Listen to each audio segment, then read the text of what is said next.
लालगंज में CBSE board 12वीं की रिजल्ट जारी होते ही कोचिंग संस्थानों में खुशी का माहौल देखने को मिला। छात्रों की सफलता पर जगह जगह मिठाइयां बांटी गई।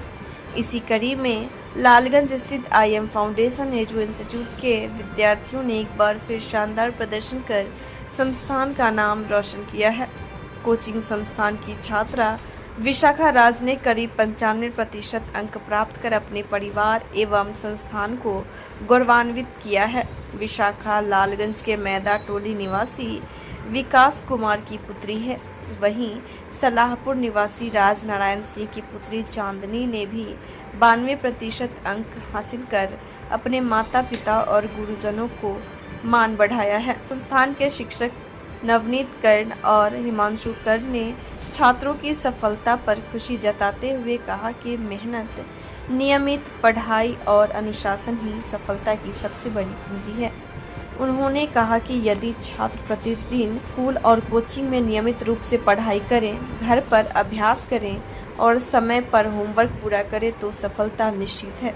शिक्षकों ने बताया कि इस वर्ष संस्थान के सभी विद्यार्थियों ने बेहतर प्रदर्शन किया है, जो पूरे संस्थान के लिए गर्व की बात है। छात्रों की इस उपलब्धि पर परिजनों और स्थानीय लोगों में भी खुशी का माहौल है। किस चीज़ का एग्जाम दी थी और क्या कैसा परिणाम हुआ? मेरा क्लास 12th का एग्ज़ाम था सीबीएसई बोर्ड से और मेरा 94.4 मतलब अप्रॉक्स 95% है। कैसे तैयारी की थी? मैंने आईएम फाउंडेशन से तैयारी की थी। अपनी जितनी भी मतलब मैंने रेगुलर क्लासेस की, डीपीपीस किए और मेरा 7 to 8 आवर्स का मतलब सेल्फ स्टडी था एंड जितने भी टेस्ट थे मैंने सब दिए थे रेगुलर बेसिस पे। क्या नाम है? मेरा नाम विशाखा राज है। कहाँ से कैसे तैयारी की थी, पूरी बात बताओ।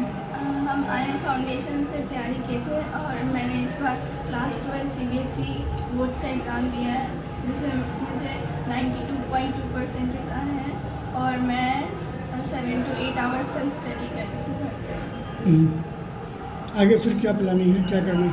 आगे बीएससी मैथ्स से करना। सीबीएसई 12th का रिजल्ट आया, किस तरह का रिजल्ट रहा आपके कोचिंग का, कैसा परिणाम रहा बच्चों का? मेरे इंस्टीट्यूट का रिजल्ट बहुत ही अच्छा रहा है। हम लोग काफ़ी खुश हुए हैं इस रिजल्ट से। सबसे हाईएस्ट स्कोर जो रहा है वो विशाखा राज नाम की लड़की है, उसका रहा है। उसका 94.4% स्कोर रहा है। फिजिक्स, केमिस्ट्री और मैथमेटिक्स के स्कोर की बात करें तो फिजिक्स में विशाखा का स्कोर रहा 86, मैथ्स में रहा 94 और केमिस्ट्री जैसे पेपर में उसका स्कोर 95 रहा। तो हम लोग काफ़ी सेटिस्फाइड हैं इससे कि हमारे बच्चे काफ़ी अच्छा परफॉर्म किए। जो सेकंड टॉपर लड़की है उसका नाम है चांदनी कुमारी। चांदनी कुमारी का स्कोर एग्रीगेट जो बना है वो 92.2% बना है। जो मैथ्स, फिजिक्स और केमिस्ट्री की स्कोर की बात करें तो केमिस्ट्री में इसका स्कोर 94 है, मैथ्स में इसका स्कोर 86 है और फिजिक्स में 91 है। तो काफ़ी अच्छा स्कोर रहा है इन बच्चों का। इम्पॉर्टेंट बात यह है कि बच्चों का रिजल्ट अच्छा तब होता है जब वो डेली बेसिस पे क्लास अटेंड करते हैं, डीपीपी सॉल्व करते हैं हमारे यहाँ जो दिए जाते हैं बच्चों को, और हर टेस्ट में बच्चा का पार्टिसिपेशन इम्पॉर्टेंट है। इन दोनों बच्चियों का जो टॉप रैंकर हमारे यहाँ से रही है, इनका डेली बेसिस पे क्लास होता था और जो टेस्ट का एवरेज स्कोर निकल के आया है और जो हमने ऑन स्क्रीन सिस्टम इस बार सीबीएसई ने अडॉप्ट करा है कॉपी चेकिंग का, तो हमें ये चीज़ से काफ़ी हम लोग भी सेटिस्फाइड हुए कि ऑन स्क्रीन सिस्टम में भी इन बच्चों का मार्क्स उतना ही आया है जितना हमारे यहाँ का टेस्ट का एवरेज स्कोर होता था। उससे 1-2 नंबर प्लस ही हैं, माइनस नहीं है। तो ये मेरे लिए भी काफ़ी खुशी की बात है और ये पूरा इंस्टीट्यूट फैमिली के लिए काफ़ी खुशी की बात है। इन बच्चों ने क्षेत्र का भी नाम रोशन किया है, हम लोगों का भी नाम रोशन किया है। हम लोग उम्मीद करेंगे कि ऐसे ही बच्चे अच्छे करते रहें। सर, अभी जानकारी मिली कि परिणाम बड़ा अच्छा रहा इस बार का 12th का। आगे क्या कुछ प्लानिंग है आप लोगों का इन बच्चों को लेकर जो परिणाम अच्छा लाए हैं? आगे क्या तैयारी कर रहे हैं, किस तरीके से आप लोग तैयारी कराएंगे, क्या प्लानिंग है? सर, जैसे यहाँ पे ग्रामीण क्षेत्र के बच्चे ही हमारे यहाँ आमतौर पे आते हैं और ग्रामीण क्षेत्र में जो बच्चे सीबीएसई बोर्ड का पढ़ाई कर रहे हैं, सीबीएसई बोर्ड से एग्ज़ाम देने वाले हैं, या बिहार बोर्ड में वैसे बच्चे जो इंग्लिश मीडियम में अपना आंसर लिखेंगे, उन बच्चों के लिए हम काफ़ी भरोसेमंद हैं। हमारा जो काम करने का जो स्ट्रेटेजी है, जो तरीका है, उस तरीके में बच्चों का रिजल्ट अच्छा आता है। और सबसे इम्पोर्टेंट बात है कि इस बार जो क्लास 11th का जो बैच हम लोग का अभी रिसेंटली ही स्टार्ट हुआ है, और मॉर्निंग टाइम में हम लोग बच्चों का क्लास चलाते हैं। मॉर्निंग 7 to 9 o'clock में चलता है, ताकि बच्चों का स्कूल भी, कहीं अगर बच्चा ज्वाइन कर रखा है तो स्कूल भी हैम्पर ना हो उसका।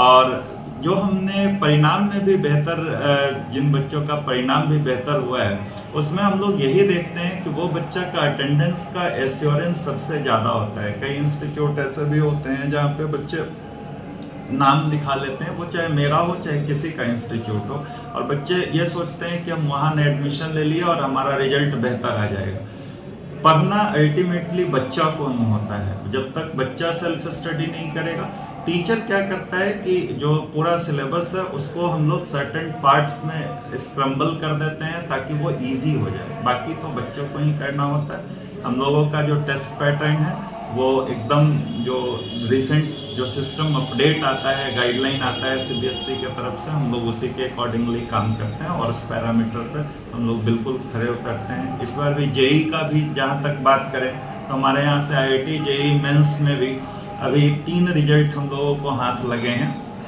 तो उन तीनों रिजल्ट में भी हमने वैशाली टुडे न्यूज़ चैनल के माध्यम से आप सभी को बताया था।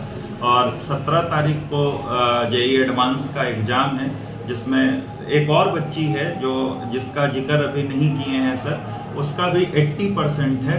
वो बच्ची आज इसलिए अनुपस्थित हुई है क्योंकि उसका 17 तारीख को JEE एडवांस का एग्ज़ाम है। क्या नाम है उसका नाम वर्षा है। इससे पहले वो चैनल पे आई थी और अपना JEE का रिजल्ट बताई थी।